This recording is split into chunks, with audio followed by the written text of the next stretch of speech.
H&L Family Farm. Tonight for dinner, what I'll be cooking is creamy garlic butter chicken. This recipe is so good, and I'll make sure I link the recipe below. Just keep in mind that I will be doubling this recipe. I have a family of 5, and then also my daughter and my husband like to take some leftovers for lunch.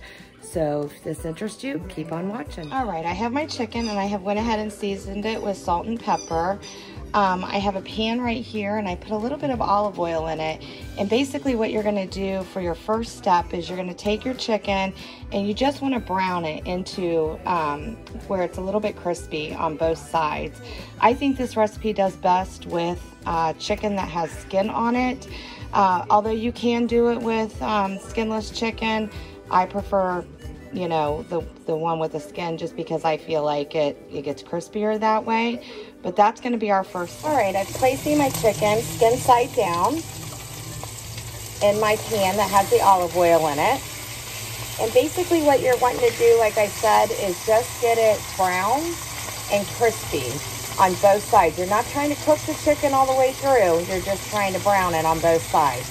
Usually takes a few minutes on each side. And then after we do this step, after it's browned on both sides, we're going to place the chicken back onto the plate that we just got it off of, and we're going to go ahead and pour all the oil out of the pan. And here you can see it is starting to brown. And it's going to feel all those flavors in there. Now you can also use regular oil. I just happen to use olive oil. Like I said, you're going to continue to do this on both sides. Okay, so I've got my chicken done.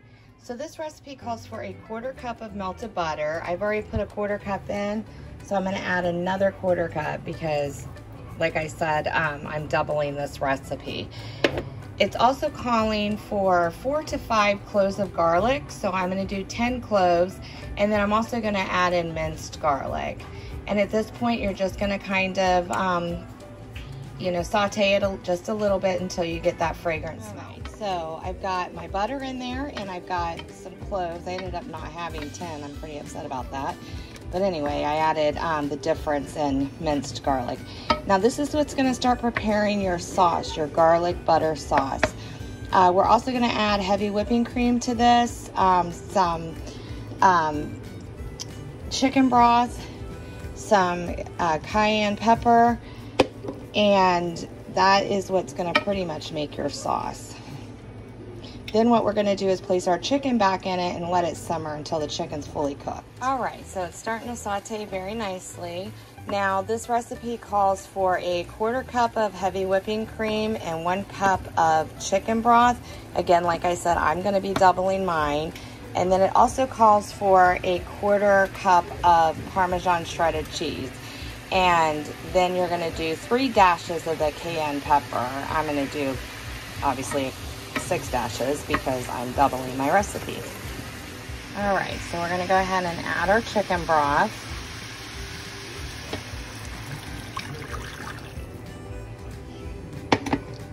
And then we're going to add our heavy whipping cream.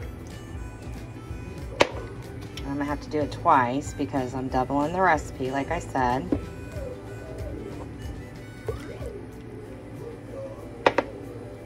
All right, we're gonna add some of the Parmesan cheese. And I'm gonna take the cayenne pepper. And I'm gonna go ahead and do that. Those are my brownies going off, by the way, in case you just heard my timer. So now we're gonna go ahead and we're gonna bring this up to a boil. All right, so we're gonna add the chicken back to the pan. Because as it's trying to come to you don't want it to come to a real big, heavy boil, but, you know, just enough to kind of get that cheese melted and kind of get those flavors brought back together. All right, now that I have all of my chicken back in here, I'm actually gonna place a lid on here and I'm gonna turn it on low. I'm just gonna let it simmer. And I'm gonna probably come back every couple of minutes and just check on it, and then you're gonna wanna turn your chicken a couple of times so that I can go ahead and get done all the way through. All right, so I've turned my chicken down, and like I said, I'm just basically gonna come back and forth and just keep turning it. At this point, you know, it's just until your chicken is done. That sauce is gonna thicken on its own. Also, what I'm gonna do is I'm making spaghetti, and what I do is I just make the spaghetti, and then I place the spaghetti on the plate.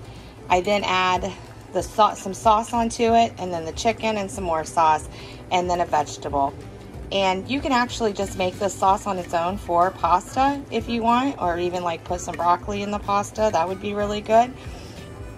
So I will come back once our chicken is completely done. All right, y'all, there's your finished product, and it actually turned out pretty good. I just got these tomatoes out of my garden, so I added them because I sure do love some fresh tomatoes. But if you have any questions or comments, please leave them below, and I'll see y'all till the next time.